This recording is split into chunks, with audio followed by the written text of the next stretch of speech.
Good evening, everyone. I completely forgot I turned the music off because I had to do something else recently. I didn't want the music on and I didn't want the video on, so it's disappeared and I forgot to put it back on. Brilliant start to the evening. Welcome back, everyone, though.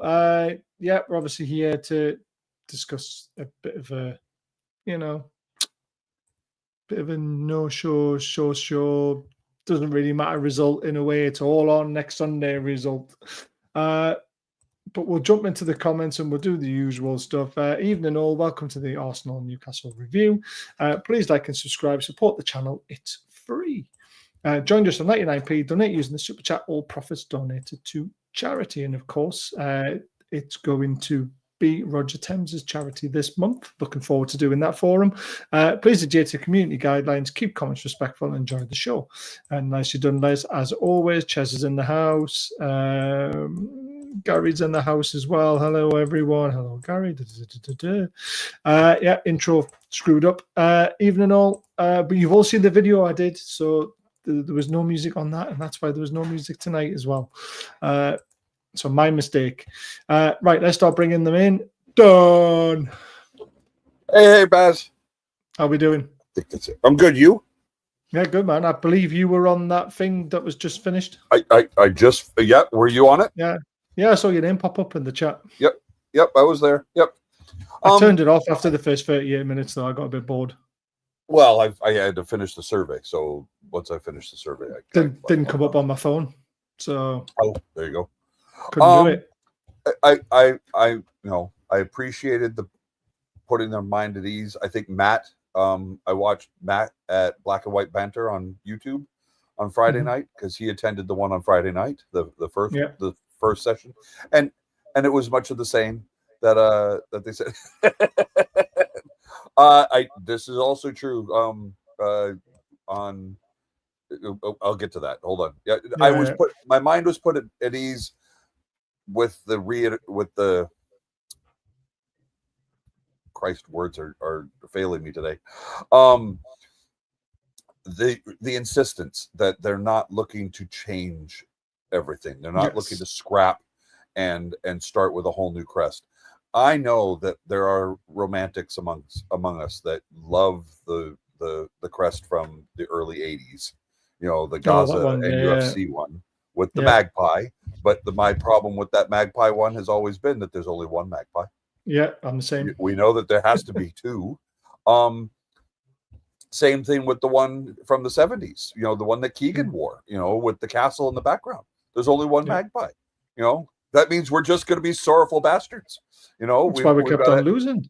Exactly. We need joy. And now that we've accomplished a trophy, if we're going to put magpies on a crest, by God, you have to have two of them. Listen, I was happy to hear that they're not looking to make changes. They're not looking to scrap things. And also, I don't think this is a marathon. This is not a race. They're not looking to do something where they're trying to slap some shit on a pig and lipstick on a pig and try and get something out before next season starts. This is going to be a process, and I appreciate that they're involving the fans in it. So there you go. One more season. Roger, John. Okay, sorry. So then Daniel earlier said, yes, in the NBC coverage yesterday, just before kickoff, NBC does a thing where it's hashtag #BuyPLMorning, where you can tweet and then you can tag them. Well, some big black and white bearded idiot was on the telly yesterday just before kickoff. So brilliant. It was funny because we saw it in the pub and nobody had the presence of thought to get out of the camera and take a picture of it. All of a sudden we started getting photos from everywhere, from Chicago, from Denver, from Miami. We were getting, you were just on the telly in the pub. It was neat. And I've got some video. I've got some pictures. I'll send them to you. But brilliant. No, I thought here in the U.S. they call that a charrette when they get a community group together and try and influence proceedings of some sort. And I appreciated having the opportunity to participate in that. So yeah, Good stuff. I listened in. That was all right. I'll stop John! Hi, John. Hey, how's it going, Quiet. guys? It's quiet. Well, I don't have the earbuds. Right. Have you pulled the speaker out as well, have you? Oh, can you hear me? I can hear you, but what I mean is the speaker with the Yeah. music. Yeah, you Can't you're in hear a quiet anything. place. You're in a quiet okay, place good, for a change. Good. Yeah, I found a corner and the speaker has been unplugged. There you go. Brilliant. That's fantastic. John, other John, JC, how are we JC. doing? Oh no, yeah, it's the Potter. I was told to add the Potter by Madeline. Madeline said, add the Potter. You get so much stick for it. So I've added the Potter part. He's happy. Although you will be impressed, look, it's not just a black tie. You see. As appropriate. They say they can't scale it down. No, Let's not get into that not argument. for that. I want to get a magnifying glass out and see if it's symmetrical. I hope we're all good. We are, and returning to, well, basically gloat a little bit. We have Reno from Arsenal. How are we doing? Hello, Reno. Hello, Guy. Hello, Dan. Hey, Hi, how are you guys. doing? I'm not trying So to you- gloat, seriously. It had to be. No gloats. No gloating from us. Pardon my language, but it had to be fucking rice, didn't it? Yes. Jesus, that man can't strike a ball poorly to save his life in the last 6 weeks. Yeah. So, Pretty true. welcome back, sir. Good to see you. And you guys. I mean, I had a great time. But I met quite a few of the old Geordie boys up there. I don't know if any of you have seen my blogs today. Seen a couple. Yeah, and I mean, honestly, it was a great laugh talking to most of them. Really, some wouldn't come on. People don't like always being sort of filmed, but all of them, every single one of them, actually, apart from one guy who was, you always get your one idiot, don't you? Of course you but do. absolutely had great fun. And actually, walking along Holloway Road, two Geordie boys look at me and go, "You're the guy on TikTok, aren't you?" Which was quite amazing, actually. But honestly, had a great time. But they were great bunch of lads. Good. Well, that's what John and Dan get when they come over from America to Newcastle. You're the guys on TikTok. It's like, Yeah, I had a guy in Newcastle Airport who was standing Really? behind the counter at the pub. He says, yes. "Aren't you on TikTok?" And yep. Thanks, Baz. It's all my Thanks, fault. Baz. It's all my fault. I forced them on it. It's great. So, like I say, we are here to discuss that. Obviously, great result for Reno, but disappointing result for Newcastle. However, if it was a draw, I still would be. I'll die on the hill with this.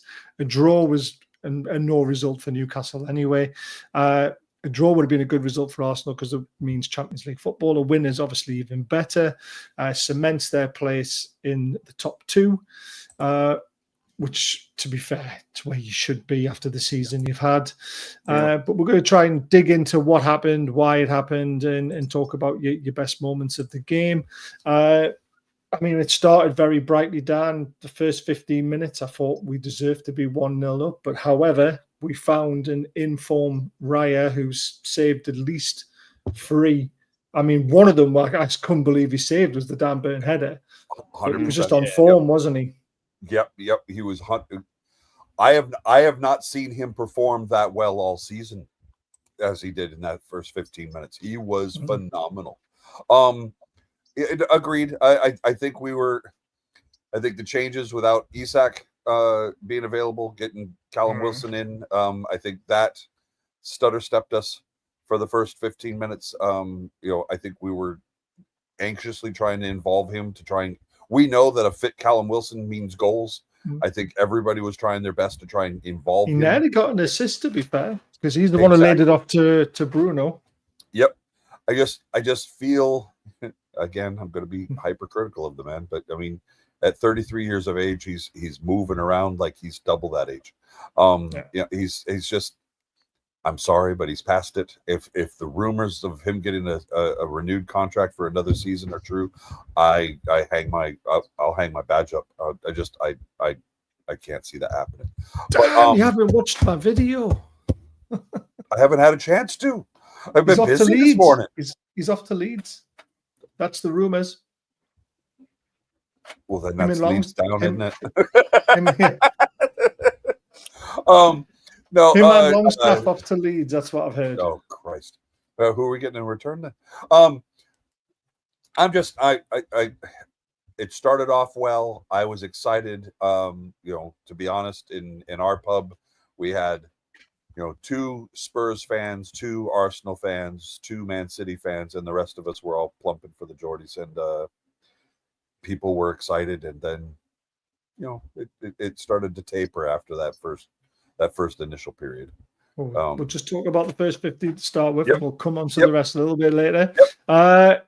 John, was it very evident that, you know, Isak was a massive miss in those 15 minutes? Do you think we would have scored had he been on the pitch? Yeah, if nothing else, the last few weeks he's been a major distraction. You know, he hasn't been the same as during the regular season, but he draws people away, so that leaves more space for Gordon or Harvey Barnes or somebody to rush in. And Bruno had a nice attempt early on. Dan Burn missed the header. Tino Didn't miss it. It was a great save. Great save. Injustice. Yeah, Dan Burn hit it just right. He really did. But yeah, goaltender was right there and just had to reach out. What a save. Yeah, it was good. And then Tino had another chance. I mean, we had all our chances early, and I knew, you know, it seems to hurt us a lot if we don't get those early chances. You know, that would have built confidence. That would have given us a good boost. Might have ended up being a draw. But, I thought we worked really hard. Even in the second half, we tapered off a little bit. But First 15 minutes, John. First 15 minutes. Nothing more, nothing less. Okay. First 15 minutes. You've already got it then. There we go. Right, we'll move on. JC, Harvey Barnes, very, very good effort as well with his left foot, just lacking a little bit of power. And again, another good one-handed save from Rhea. Yeah, I mean, excuse me, Rhea was absolutely, it's typical, isn't it? You know, don't get me wrong, he's a good keeper, but yeah, you knew from the first few minutes, like when he's pulled off a couple of saves, you know, there was, you're just like, oh, really? It was one of those. I mean, I was a bit in those first 10, 15. There was a time where I looked and we had all 11 men behind the ball, and I was a bit concerned. Are we shutting the bus down? Are we coming here for a draw? You know, I mean, Wilson was literally, he was just 10 yards outside of the area, and I'm sort of thinking, oh my life, this isn't good, you know. Going to be a long game. It did feel a long game. And I think, I mean, obviously, as the game generally, I know we're there, but it did feel a long game. But there, I thought, oh, here we go. But we then sprouted into life. I mean, there was a cracking one. I think it was in the first 15. You might tell me off, but it was between Gordon and Tino on the left. It was, if it wasn't in the first 15, it was like 20 or something like that. But they had a really good interaction there, and Tino went storming down the left, and I thought, here we go. It's going to be on. But Harvey Barnes, I mean, he was just, again, proving, you know, why he deserves a place in that team. And I think it was a bold statement. We did miss Isak. There is no doubt about that. We did miss Isak. But what I love to see, and it was all through the game, but certainly those first few minutes, and Dan Burn with it there, he got busy. Oh, I love it when he gets on a keeper, because the keepers, a lot of the time, he's bigger than them. They don't know how. I mean, did he put Martinelli, I think, on him? And it was like me going against Maddie. Do you know what I mean? It's just not going to work. And he's just such a, I don't think he's muscly a unit, but there's so much of him that it was great to see. But yeah, Rhea was just, and I think that's when, you know, when he makes a couple of saves like he did, you know, with his feet and then a hand like he's like that, and like Spider-Man, you're like, oh, this is going to be one of those days. But we move on. Move on. Reno, you must have been pretty shitting yourself a little bit, is the other way to put it, in the first 15 minutes, because we were all over you. But like you said, the keeper came to your rescue, and that save from Dan Burn, because he had to palm it away a second time because he palmed it up in the air. And I think was it Gordon or Barnes could have just done maybe a diving header, or they were there to tap it in had he not palmed it away for the second attempt. It was a fabulous save. Well, I mean, from your perspective, you shut the crowd down. You know, that's what Yeah. you did. That, you know, we were up for it. It was fantastic carnival, and then, you know, that first 15 minutes after the second or third save, because you should have been, and I don't want to exaggerate, it should have been at halftime 4-1. It should have, because, you know, your keeper pulled off a fantastic save as well. The one we're going to come to that, because that was after. Okay, sorry, yeah, I've gone further ahead than 15 minutes. I think Raya was just a great, little but bit. yeah, sorry. If you looked at one of those chances you had, that was within Yeah. the first 15, 20 minutes. I think Raya kicked the ball long, or what you want to call it. Twice it went off the pitch. Yeah. Twice it went to your players. One straight to your player, and you nearly scored from it. So for all of his brilliance with his feet, he is terrible. And that's not just that game, it's been going for some time. But you know, wow. I'm afraid Hal got the tactics right from the beginning. He really did. We had 3 players in the midfield, and you were pulling us wide, and there were times when you're at the stadium you can see the whole pitch, and the whole centre, there was nobody there. There was one Newcastle player in the centre with nobody with him within 10 yards, and I'm not exaggerating. And they pulled our midfield out wide, and you saw them, if they got the ball, knocked it into the guy in the middle, and he just, you know, he could make that counter. And we were shaking our midfield. Eddie Howe had tactically outmaneuvered Arteta. That's what it happened the first 15, 20 minutes, and we went quiet. Yeah. We were shaking. It did feel like that on the TV, to be fair. We'll come to the Pope save, because it was a fantastic save, you know. Yeah. But it was a typical Arsenal corner. Great delivery from Saka. Partey gets in front of his man, and he's only 4 yards out when he heads the ball. And I don't know how Pope kept it out. I honestly don't. No. I still don't understand how he did it. I watched it a few times. He did like a Schmeichel star sort of. He just got his hand on it. It was lucky, but also brilliant at the same time. It's instinctive, isn't it? Come on, keepers are instinctive. They've got quick hands, and they have an approximate idea. You know, keepers' hands are very, very quick, and so they're instinct saves. That you and me, we couldn't move our hands that quickly. It was absolutely brilliant. And then we thought, this isn't it's going to be typical Arsenal, toothless up front. This is going to be a 0-0 draw. That's what we were all thinking. This is going to be a 0-0. You've got no Isak. You were toothless because you've got no Isak. We were looking at Arsenal playing when we looked at you guys. Yeah, that's what we were saying. They look like us because Isak's not there. I think John was right. If Isak had been playing, literally he distracts players. He would have distracted us. Just having him on the pitch would have scared us. So I think, I don't know why he wasn't there if it was an injury, but I just wonder if groin injury, apparently. No, I thought he had a scan. They didn't want to take any risks with him. I also think they were eyeing up the Everton game as well with Isak. They're thinking, let's get him right for Everton, because we don't. Home. Yep. Yeah. I know we shouldn't, but sometimes you've got to, haven't you? Horses for courses and all that sort of thing. I mean, we haven't beat Arsenal since 2010 with an Andy Carroll header. So, you know, but he was exceptional. It's a big ask, isn't it? Yeah. I mean, the one thing I will say about the first 20 minutes, and you won't like this. Yeah, of course can. Is just, I got a lot of tweets and whatever you want to call them, texts from the Geordie boys, and it is banter, but one or two aren't, as you know, and they were saying, typical Arsenal, you're going to be diving all over the place when we get there. The one guy that disappointed me, and honestly, I'm normally a fan of his. I understand the reason he was doing it. Gordon, I have never seen in that first 20 minutes, you know, you sneezed next to him and he was on the floor. We were laughing at him in the end. It was what's the guy doing? He wasn't playing football. He was just trying to slow the game down, get free kicks. You know, he's a brilliant player. What's happened to the guy? That 20 minutes, at least 4 or 5 fouls. Well, not given because he just dived. I thought he was pathetic, honestly, at first. That's the only negativity I will give to Newcastle in the game. The only negativity. Reno, you're not wrong. There's been a lot of criticism on social media of Gordon. There have been several who have said, you know, whoever comes in with a bid for him this summer, let him go because he's obviously crap.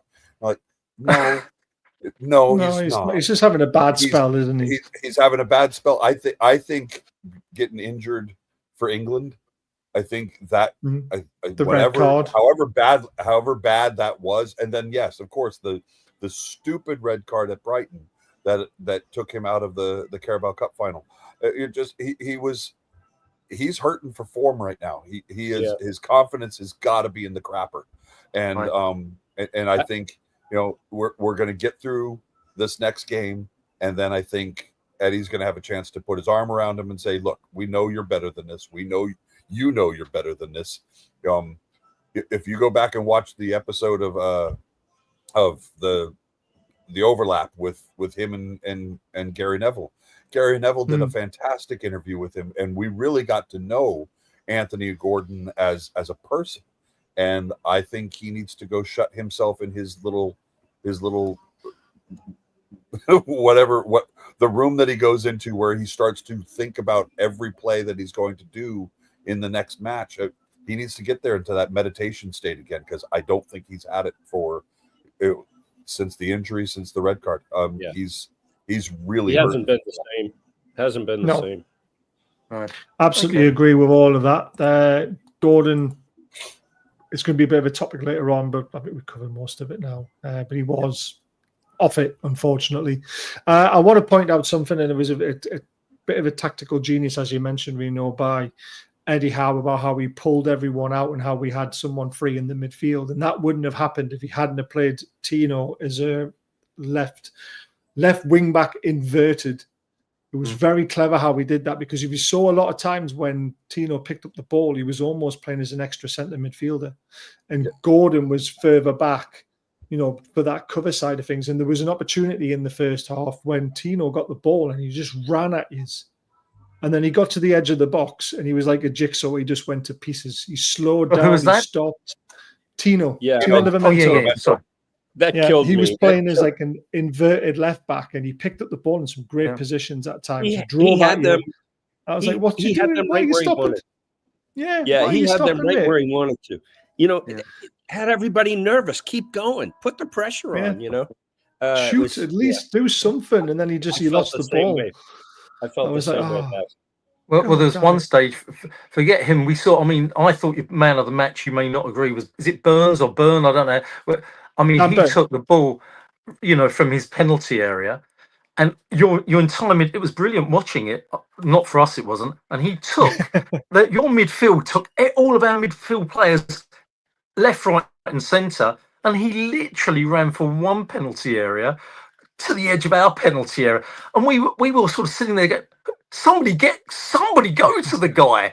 And this guy of 6'6", who's a lanky sort of piece of whatever, just ran, and we just couldn't believe what was happening. And that was because your midfield players had worked out how to take us all away and empty the field for him. It was incredible to watch, I tell you. That guy is brilliant. I love him for all the reasons. Yeah. Of course he does, but he did it that against moment was Leicester, didn't he? I think he got his first goal for Newcastle against Leicester in the cup. And he did it with on his the left-hand side with his right foot. Yep. Yeah, he played a lovely little triangle sort of passing thing and got into it was incredible. But Dan Burn does like to go on. But the problem is, when he goes on a run like that, if he loses the ball, he ain't getting back. Yeah. Well, against Arsenal, we weren't going forward. It didn't matter. Well, yeah, that's true. They had a 2-on-1 break at one point. He got all the way back. It was like four of our guys sprinted all the way back, and he was one of them. And it's amazing to watch, because this guy's like a giraffe, and he's like as fast as anybody when he puts his mind to it. Let's be fair. At 6'7", he's got 9-foot legs. If he's going to run from box to box, it only takes him 4 steps to get from our 18 to their 18. So, it's true. When you play against, for whatever reason. Yeah, I just remember playing myself, and when I remember playing against a guy who was 6'9", and he was rubbish, and not being rude. but to try and go round him, if he was literally within a foot of you, you know, Yeah. you just couldn't get round him because his long leg would come out.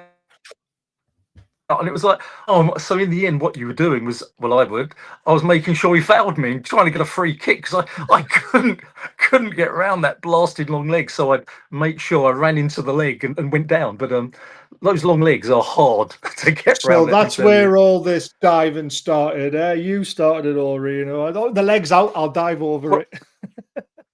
I'm half Italian, remember? Oh, there we go. There we go. I love it. JC, I'm going to bring you in on this next one. I thought another very, very clever tactic that Newcastle played in that first half was how they made, or didn't make, but sort of planted the seed in the Arsenal players' minds that they needed to take short corners, especially after the big threat of Partey's header. They played a lot of short corners because Newcastle go on, play a short one because we don't want the ball coming in our box. We want you to play it short, and it worked in our favour in that first half. Yeah, it was very good, a great tactical masterclass. I know, despite the result, I think Reno sort of said it. You know, I think Eddie Howe had it spot on. You know, another day that goes. I think that yesterday was a game that was on a knife. It could have one way or the other. I think Howe got spot on, even though the result wasn't our way. As I say, it could have gone the other way, and that was just great. You know, I mean, I don't think Arsenal have been brilliant with corners this season. They've had a few goals, but I think they've been hoping. But there's nobody in there. I find that Arsenal are quite a short team. You know, when you look at, we've got the likes of, we've got Dan Burn there. You know, obviously not yesterday, but we'd have Isak probably around there. You know, some real Pope's not exactly tiny.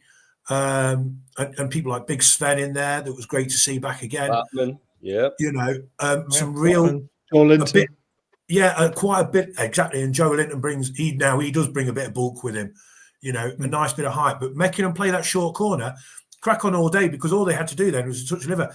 And I didn't think the delivery was any good there. You know, for a lot of the game, Arsenal, they had a couple of them, but their delivery from both sides, I actually, you know, I looked and thought, you kind of, I mean, in the moment, obviously Arsenal over a season, it's different, but you look and think, how are you second when that's your delivery?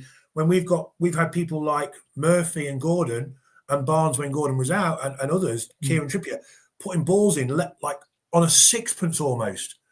And their balls they were going all here, there, and everywhere yesterday. It was a spattergun approach, I felt.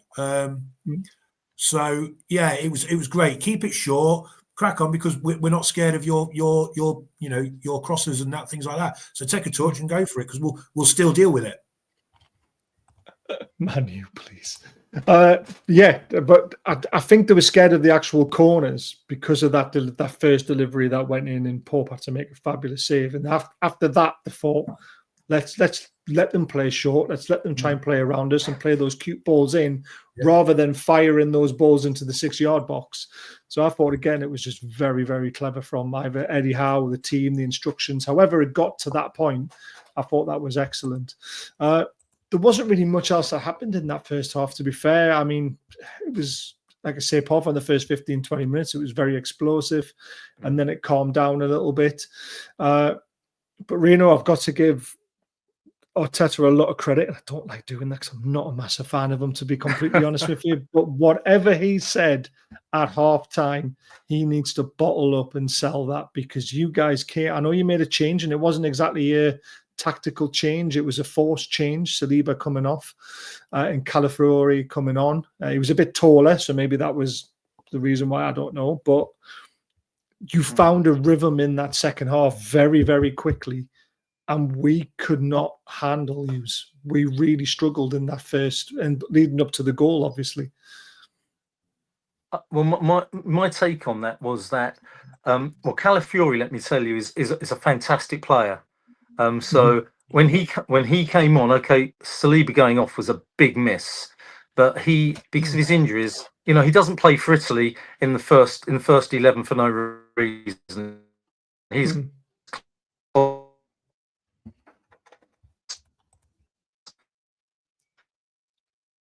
We've lost you a bit there, Reno. But what there was a tale Oh, of being right. overrun. What Hmm. Arteta did, he played a back three after that. Hmm. So he went from basically a back four to a back three, and we filled in the midfield.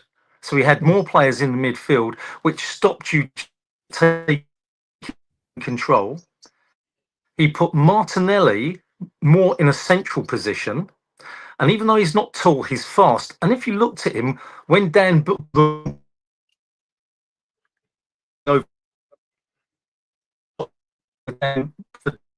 just and we upped the tempo. So we filled the midfield in. We only had three at the back. We put Martinelli up front, sped the tempo up because obviously Arteta did have a go at them. And I think that's where Eddie Howe then should have made changes, and he didn't. Hmm. And that was the problem. That's why I took control. The problem was we can't score. Forget the great goal from Rice. We can't to the corners that you. It's amazing how we all. If you go halfway to the season, everybody was complaining about Arsenal because we were scoring for more corners than anybody else. Set piece kings, and everyone complained boring. Okay, but then what happened? Basically, Gabriel, who was scoring most of them, got injured. Yeah, he got injured. So we've had those tall players out. That's why. And if you looked, our take on the corners wasn't we were doing short ones. We didn't have anyone tall up front to be able to win from a corner. So we were having to do. I know Partey got that one. He never gets a header in at a corner. I tell you, it's a surprise to us. But we don't have anyone to win the ball at corners without Gabriel and Saliba in that team. So we were forced, because of players we were missing, to do short corners. That's the problem. And then when you're trying to put a cross, no matter what it is, if the guys in the middle are only 5 foot, you've got to have another tool to take away the centre half, so the ball might drop to your shorter guys. And that's my take on the corners, guys. So it might be totally different to yours. We didn't think Eddie Howe was being clever. We just thought it was our own inadequacies, to be honest. But who knows in life? We've all got different opinions, really. No, I found it quite strange. I found it quite strange after Saka put in such a great ball and you almost scored from it, that as soon as we allowed you the space to take short corners, you started taking short corners straight away. And I thought that was us sort of planting the seed in your mind, saying, we don't want that ball coming in our 6-yard box again. We'd rather you played short and we defend as a unit then. So, there you go. That's how it felt. Yeah, different opinions. We just know we never score from corners from anymore. So, we never score from anything anymore. Well, that's not true, because on 65 minutes, oh God, this broke my heart. Because it was Gordon who gave away the ball. He picked it up on the left-hand side and thought, I'm going to have a little run at this. He cuts back inside looking for a player, but his touch was terrible. It was like an Asula touch, as I like to call it. It was about 3-4 yards away from him, and Odegaard went, I'll have that, took it off him, played a lovely little sideways ball to Rice, and Rice had nothing else to do other than smash it into the far corner, and Pope had no chance of saving that. It was a very well struck effort. Couldn't complain about the actual goal itself, but the only issue I've got with it, John, is that Gordon was at fault, unfortunately, and he wasn't thinking straight. Yeah, you think about it. Our front line can't score, and they can give the ball away at the same time. It's like that's where the problem is. The last few weeks, it's like up front. It was a lazy pass. I've seen a lot of that. When we struggle, it's like we just get a little not aware of our surroundings or something. I've seen Bruno do it. I've seen, Gordon do it, and it hurt us yesterday. I hate the lazy pass. It was just kind of Yeah. It's got to be crisp, it's got to be to Very. the But person. it wasn't even a pass. It was a touch back inside where he was Yeah. then looking for a pass, but his touch was so heavy. It was Yeah. like, oh, what's he done? Yeah. It just, Well, these things happen, don't they? and we were standing like flat-footed, and Yeah. boom, the goal happens. Yeah. So yeah, terrible. Wish you could have that one back. We might have a draw. Yeah. JC can't take anything away from the strike, can we? Because it was a beautiful. No, you hit. can't, and you absolutely can't. I mean, it was a mint strike. It was absolutely, it was a thing of beauty. Declan Rice does that. What I found, yes, Gordon has a terrible touch. It happens. It does happen. It comes in a bit quicker, or you've not quite judged it. It can happen, but it just went to solidify what was pretty terrible from Gordon yesterday. What got me more is that once Rice got it, he went straight across the front of our goal from one side to the other before smashing it. There was not one person that tried to close him down and put something in there. We just gave him the free run. You cannot do that with Declan Rice, especially this back end of the season. We've seen what he does week in and week out. He's always going to have a punt from just outside the area, that kind of 18 yards there. We cannot, and nobody tried to put an effort in on him. You can't give the guy, when he's got the ball like that, you can't allow him to go right across the 18-yard line and around the D to have a punt like that. That was what got me, and that was what was terrible. It was a cracking strike, don't get me wrong. It was an absolutely phenomenal strike, well, and well taken, everything. But there was no closing down. It was just quite poor defending there. There was nobody even attempting to just put a foot in, or a little, not a push, but a little nudge, or a little, come on, you're not having a shot here. We're not going to make it easy for you. We did. We made it far too easy for Rice there. Well, the problem was that it was Odegaard who should have been closed down quicker. Rice took it first time, so it's hard to close someone down who hits it first time. That's the problem. But it was the way Odegaard had time to turn and then run it down a little bit, then he squared it, and Rice just went bang, hit it. Like it was a first time effort. It was a great strike. I thought when Rice got it, he went across the front of the 18-yard. He did. Did he? I thought he hit it straight away. No, he went across the 18-yard, right, and then he binged it. It's just you can't let him do that. He's he's not 100 million for no reason, but you can't do that. I mean, it's a first time. If it's a first time, you sit there, you applaud it, and you go, "Hey, there's nothing you can do about that." I love first time strikes like that when they run onto it and they ping it. I love it. Whatever team it is, I don't care. Well, apart from Sunderland, but when they ping it, I love it. But there, when you let him go across the 18-yard box, you can't do it. He's 100 million for a reason. He's going to do something. Yeah, it was kind of a look up and balls about the net for me. I thought it was a first time strike. I had my little girl with me. I'll have to look at it again. No, you did. John will be right. You tell me what it was like being in the ground and seeing that strike, and what your feelings were, because obviously you said, you weren't going to score, and you did. Well, okay. At that stage, I think everybody really was thinking this is a draw. It's going to be a draw. You could see it. We couldn't score, even though we had started to take the control of the game. We never really saw us making any real openings, to be quite frank. So when that was out the blue, wasn't it? Really, frankly speaking, from outside the area, bang! What a shot! And he comes running to where we are. I'm on top of that side. It just went crazy. It was just crazy, and it released all the tension because we wanted to win that game. I mean, we would have settled for a draw.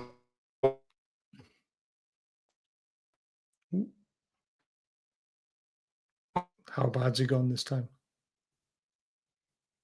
Still there, Reno? I don't know, but that is a class face.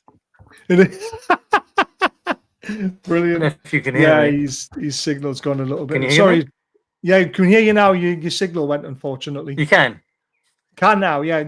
I can see you. Where you said, I can't hear you. You might need to come out and come back in again. I'll write something in the private chat.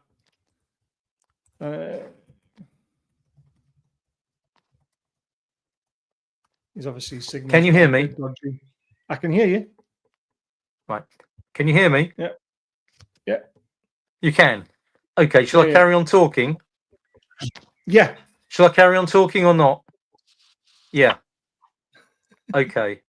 So as far as I was concerned, once the goal went in, the stadium went crazy. Newcastle, it shook them.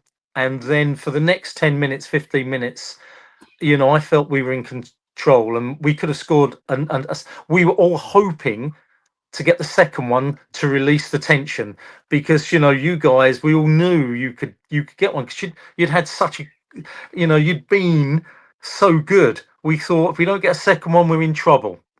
But we took control. We missed 2 or 3 sitters. I mean, Tierney, why he was even brought on, I don't know. I love him to bits, but he's not good enough. And you saw that, that ball that went across to him when you guys are trying to get back, and he's at the edge of the penalty area, and he just doesn't know what to do with it, and he gets caught with the ball. And then the last sort of 10 minutes, it could have gone any way. It was going backwards and forwards, and the crowd were trying to do as much. The one thing that was interesting is James was in the South Bank, literally 5 yards from all the Newcastle fans, who are normally so vociferous. And when Rice scored, there was silence. And he was saying, he was sitting literally 5 yards from them. He said the Newcastle fans went dead. They went dead, which is not like you guys. And, it went dead until virtually the end with 10 minutes to go. Then they started to sort of try and get the team going. And you could have scored again. It could have gone either way then. We could have got one, you could have. But as far as Arsenal concerned, we were then trying to get out. But the tension was incredible at that stage. So you asked me how we felt. That's it. I don't know if you want anything else. There you go. Nope, that's it. Right, I'm going to give you running commentary of the goal because I'm right. No, I've just watched it and I knew I was right, but I was going to let you win it. Right, Gordon's got the ball, loses it. Arsenal player picks it up, plays it. Now the run down the right-hand side, squares it, bang, first time shot into the far corner. Was he not picked up on his run then? He was just standing there, waiting for the ball. So someone's not picked him up, but it's a first time effort straight across the keeper. I could have sworn he went along the 18-yard box. So he ran towards it, but it was a first time hit. Yeah, he didn't take a touch at all. It was bang, straight in the back of the net. It was the right winger had 3 players around him. I think it was Odegaard had 3 players around him, and he squares it back to the edge of the box, and then Rice has smashed it into the far corner.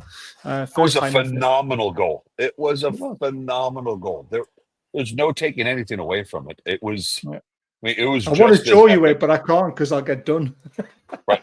No, it was just as epic. It was just as epic as the 2 free kicks.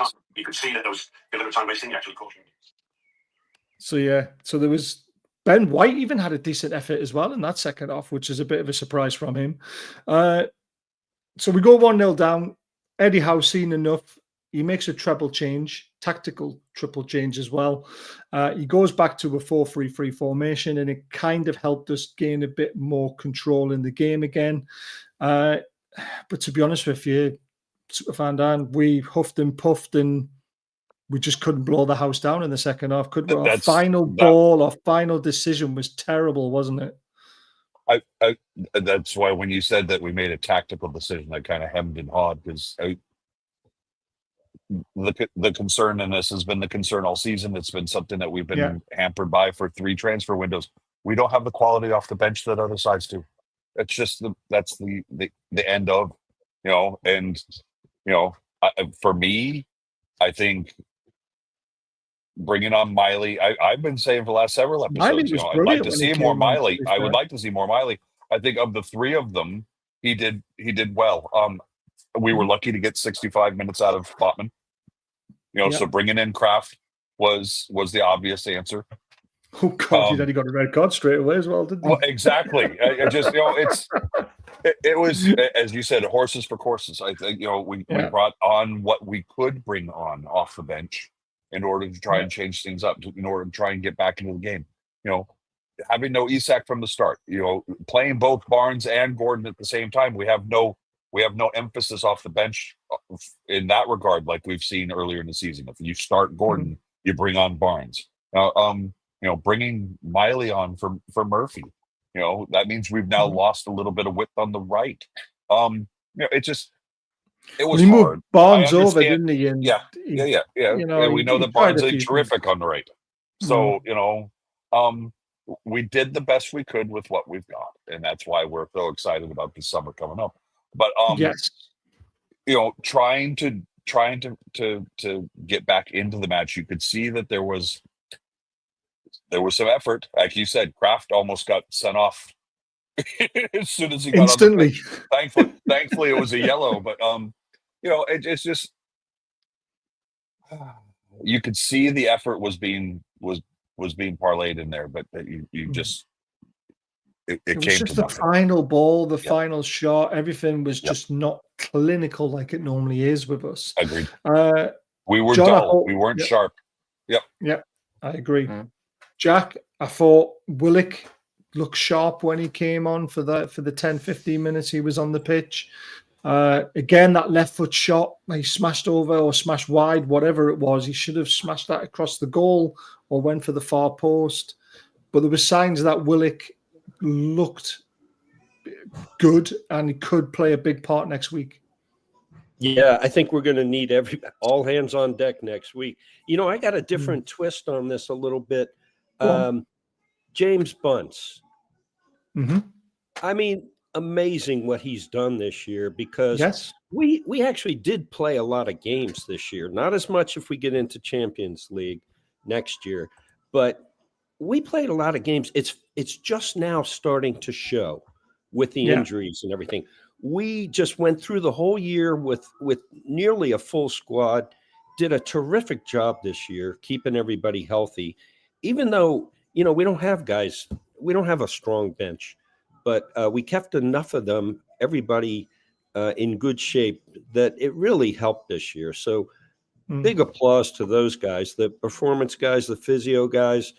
They did a tremendous job, and it really showed a difference this year compared to last year when we fizzled about halfway through the year. And now, even though we're banged up, you know, these last 3 games, and we've already won one of them, these last 3 games, it's a coin flip. We've got a chance in each one of them. And I think I felt more confident about the Chelsea match than these other 2. But, hey, we're coming home on Sunday. I'm feeling good. We'll have enough guys. I'd love to see Isak. I'd love to see Joe Linton, even if only for 20 minutes each, you know. But I just think it's been a big difference this year. And it also points out that we need severely to strengthen that bench this next year.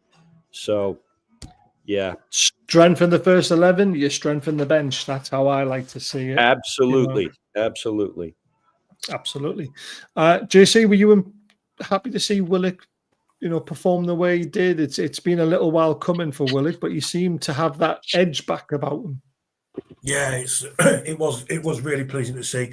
I think the last few times he's come on, I've thought, really, I think like everybody else, but it was good to see that he was hungry again. I mean, correct me if I'm wrong, he was Arsenal, wasn't he? We got him. I think we had him on loan, then we bought him permanently, didn't we? Yeah. Yep. I always think when you're going back to your old club, it's that something to prove. You're always up for it, you know. So it was, for me, it was really good to see him, and that bolts, because if you've got Willock on there and you've got Miley. Miley didn't do much for me, I don't think, yesterday. Not what I can see of him. I've seen Miley play a lot better. I know he's still young. He's still got a lot to learn, but he just, there's been times he's come on this season and he's lit the place up.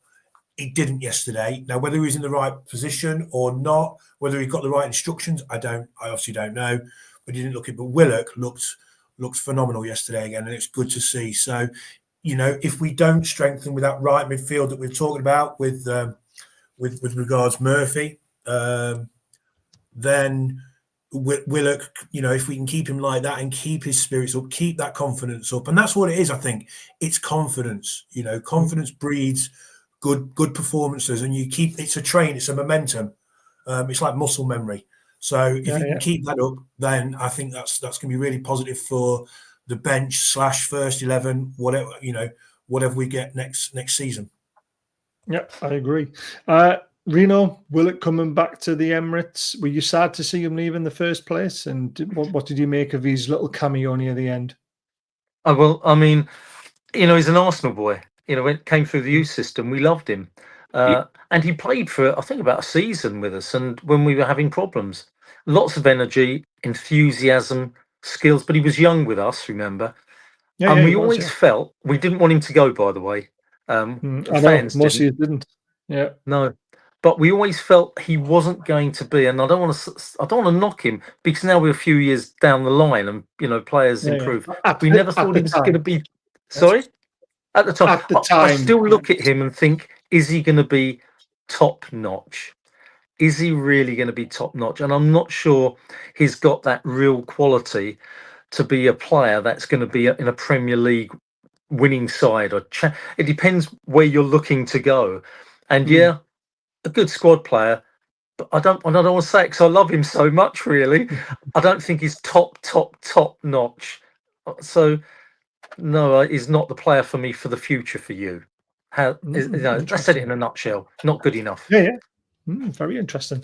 Right, the balance of play. I mean, I thought we did enough to deserve a draw, but obviously these things happen. We didn't score, so you don't draw football matches or win them. But we had 14 shots. Arsenal had 12. We had 5 on target. They had 4. It just shows you the lack of quality in front of goal that was on show yesterday. Really let the game down a bit. I mean, it could have been a ding-dong affair had the first 15 minutes carried on through the 90. It might have been a little bit different, but there we have it. So Arsenal finished in second. We go into next week, guys. Next week, I mean, I've never seen it this tight before, from 3rd down to 7th in the Premier League, coming to the last game of the season, trying to find out who's going to finish in the Champions League places. It's normally always a fight between 4th and 5th, not from 3rd to 7th. So it's crazy we've got to this point. The good news is, if we win 1-0 on Sunday, Villa have to win 15-0 at Old Trafford to overtake us. I say that is very, very unlikely.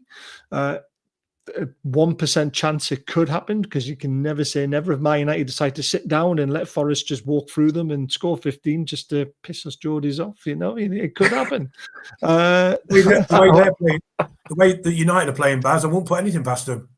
To be fair, though, they 1-0 against Chelsea, they're not as bad as people think they are. I would say it's more chance of Villa beating Spurs 15-0 than Man United 15-0, to be honest with you. Yeah. So I'm quite boyish that we're going to finish in the top 5. To be honest with you, I can see Chelsea drawn with Forest, and then Villa beating Man United and us drawn with Everton, and we're in the top 5 that way as well. So there's so many ways around it. But we've won 20 games this season. That's the first time we've done that for a very, very, very long time as well. We just needed that loss column to be a little bit lower, and maybe a couple more wins and draws, and we would have been flying, to be fair. But I'll go around the houses. Dan, is it done or not? Squeaky bum time. It's squeaky bum time. I don't think it's that squeaky. I feel good about our chances on Sunday against Everton. I think we will do. I think we'll put them to the sword. I think it'll be fine. The other two, I think so. With 3 centre backs missing. So. Yeah, the other results are the ones that I get concerned about. What Chelsea's going to show up? Can Villa do the numbers over United? I would like to finish as top as we can, and that means 3rd. So but City have got a game in hand, remember. So City, potentially, if they win their game in hand, they go 2 points ahead of us. I think 4th or 5th is probably the highest we're going to finish. I can see City winning 2 in a row, to be honest with you. Yeah. Who's going to miss out, though? Dan, who are the two who are going to miss out? I honestly, at this point right now, I want, my feelings. I want to see Chelsea fall out. I want to see Chelsea fall out, But then, in terms of Champions League, the fact of the matter is, after Crystal Palace's wonderness over the weekend, what I was seeing reports now that it could be the top 8 that are in Europe. Is that top a correct 7 statement? I know. Okay, there was someone that said that the 8th place could sneak in. I don't know if it was the Athletic or what. I haven't read it. So I said that as well, but that would only happen if Man City won the FA Cup. got it. Okay, all right. Yeah. Well, so it's top there you 7, go. top 7, top 5 for Champions League, 6 for Europa League, 7th gets our space in the Conference League. Yep. So I'm it's going to hoping be it's Chelsea. interesting. I'm hoping it's Chelsea. And Yep. two we've got to miss out. Sorry, Paul. I hope it's Chelsea and Villa. I think Forest deserve it given how well they performed this season. I'm sorry. It just, I would like to see Forest make a return to Europe. Yep. That could happen. John?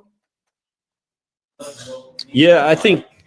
I guess a lot of people are nervous because it comes down to the last game. But I know Dan and I are going to walk confidently into St. James's Park on Sunday, and so are a lot of other Geordies. And guess what? When you let us have a 4:30 kickoff, we're sauced up and ready. That park is going to be ready to play. It's going to be a bear pit, as they say.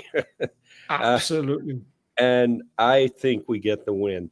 Yep. I just hope we put all the silly things to bed on Sunday. Don't bring the dinosaurs out. Don't make it all about Pickford.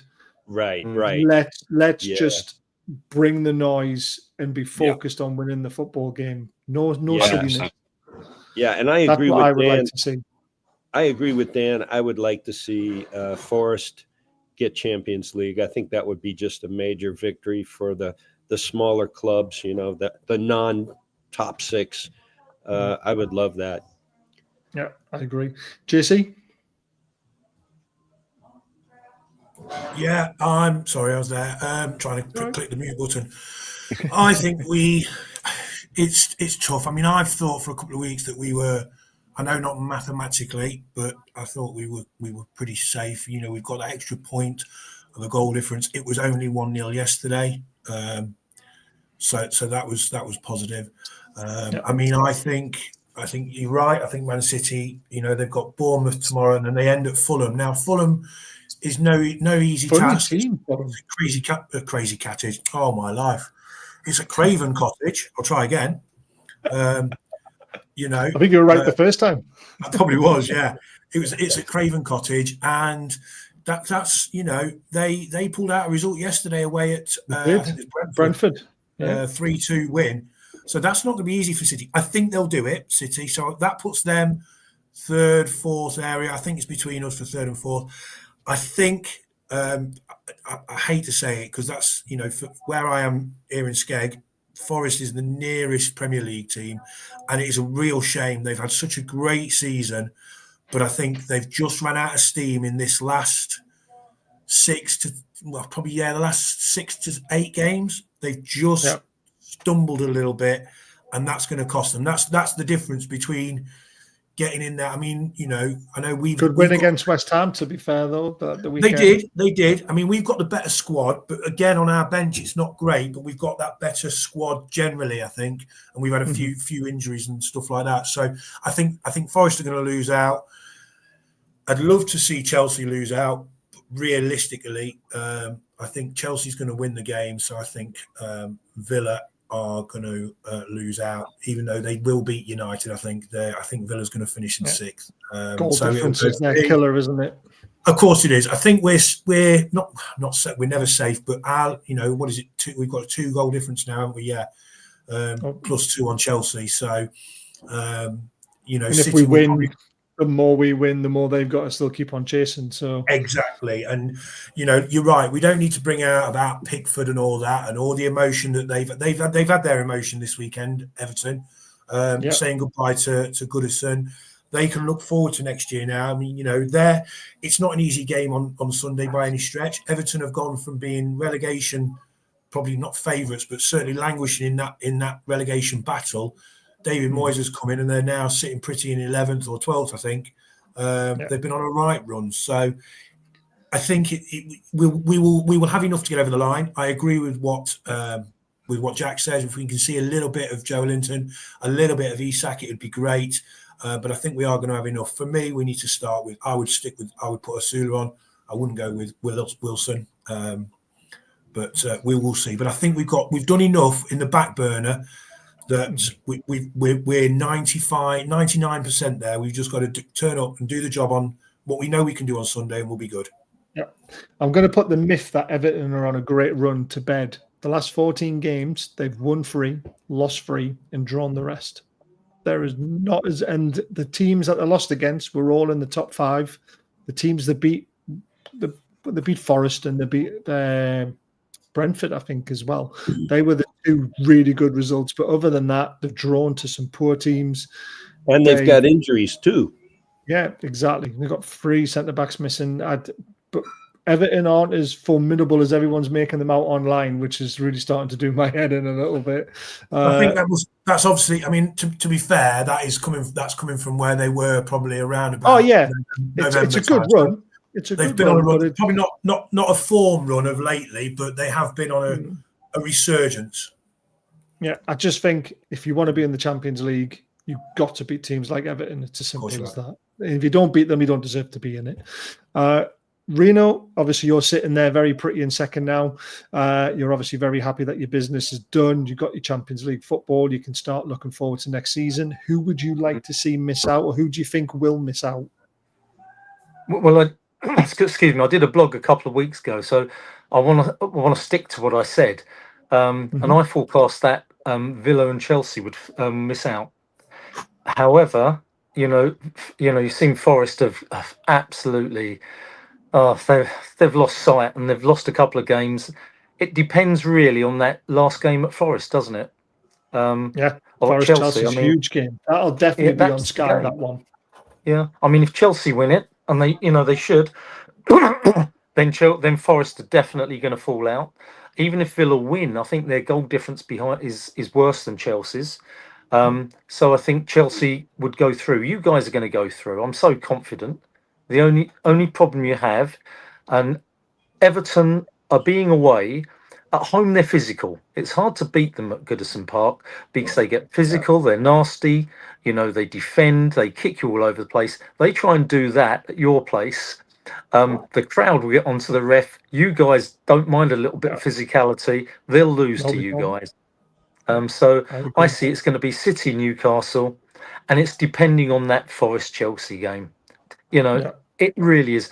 I hope, because Forest deserve it, but I think that, Forest are at home, aren't they, against Chelsea? Yeah, they are, yeah. They're at home, yeah. And so the crowd. That crowd.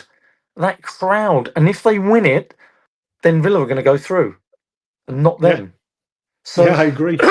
It's the Chelsea Forest game that's going to make the decision. The only thing I will say, Man United at that stage is Villa's last game, isn't it? Yes. And it's at Villa Park. If Man United have Old Trafford, Old Trafford. Yeah, I'm sure it's at Old Trafford. I'll just double check that. All right, great, because I thought it was at Villa Park. My head said it was at Old Trafford, but I've written down here that it's at Villa Park. Yeah, Old Trafford. Oh, then that's brilliant, because it depends how Man United have done in the Europa Cup, etc. But that last game of the season at Old Trafford, are they just going to sit on their laurels and say to their fans, we're going to let Villa beat us? Last game of the season, you know what it's like, guys. A home team doesn't want to win and lose. So it's a difficult one. City, Newcastle, and I've got to go with Forest, even though I'm not sure. That's my heart. That's my heart, and that's what I predicted 2 weeks ago. I've got to stick with it. The Forest Chelsea result makes it.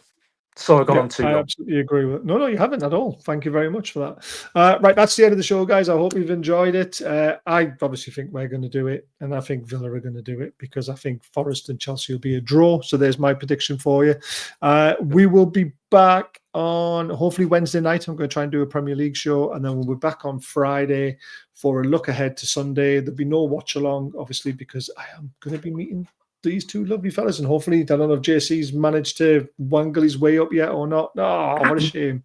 Not this time, but shame.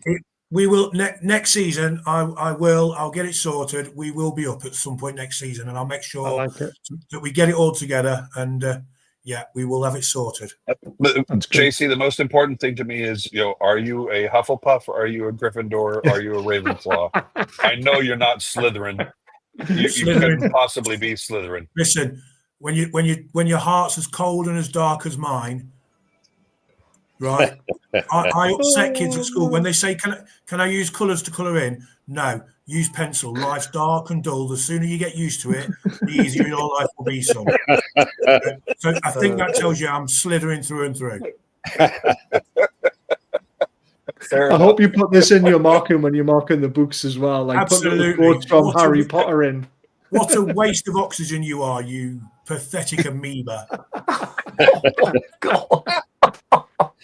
I don't, by the way. I don't. So don't anybody report me to the DFE because I do actually like my job. Oh, man. I love He was it. just Right, taking guys. the piss there. Just taking the piss. No, taking the piss. Love it. All I can say is, boys, I cannot. I'm counting down hours now. We will see you. Not long. Jack, I will see you Thursday night. I don't know if we'll see you at the Straub. I don't know if I'll see you at the Metro. I don't know if I'll see you at the fucking airport. But I'll see you very, very soon, my friend. All right. Well, good. Yeah. Very quickly, Baz. Very quickly. Obviously, yes. on the last day of the season, they always put like the main game. Obviously, that's going to be Chelsea Forest. We know that. But usually, you can red button and watch them all. Do we know if that's happening this season? I have no idea. All right. No idea. Unfortunately, I'm hoping it is because I want to watch our game. If not, the meantime, watch it will be in Shearers. In the meantime, we're all Sheffield United on Saturday. Yes, we are. Yes, indeed. Yep. You bet. No, 100%. No. Yes, we are, Reno. I want to see Sunderland Newcastle derbies. I do. I don't. No. I'm being honest. I don't want to lie. It's not because I like Sunderland better than Sheffield United, and I know what it's like, for you guys. There's a part of me that agrees with Reno. There's a romantic in me that says we need the return of the derby. We truly do. My feelings, Reno, are let them languish there for another season. Let us put all of our powder in one place, and then we'll take them on. Yeah. If it was Spurs, the only reason why Robbie wants Sunderland to come up is because he's a Man United fan and he knows that they'll beat Sunderland and they'll get the one time. Can I just show you just one thing, guys, which upset me at the Newcastle game? Nothing about the game. Yeah. I don't know if you know, I collect programs, football programs. Yeah. So I went to buy the program at Arsenal. We do it, £4 a piece. I don't know if you can see that. That was the program. And then all of a sudden, I saw another program, slightly different cover. And I said, what's happening here? And they said, they're doing the same program with different covers. And I said, hold on. So I've got to buy two. They said, no. There's a third program. And I said, so I've got to buy three. They said, no. There's a fourth program. Oh, my gosh. £16. It's not the money. So I just want to have a little moan. Yeah, that's disgusting and taking the mickey out of football fans that collect programs. I've had to buy 4 programs, which is disgusting, and that's knocking Arsenal, and I'm angry about it. So I'm letting the whole world know. So nothing to do with the game. I just thought I'd bring it up. What do you think of that? Crunky's stock in Dick's Sporting Goods is in the toilet right now because of the tariffs in the United States. He's trying to claw back everything he can.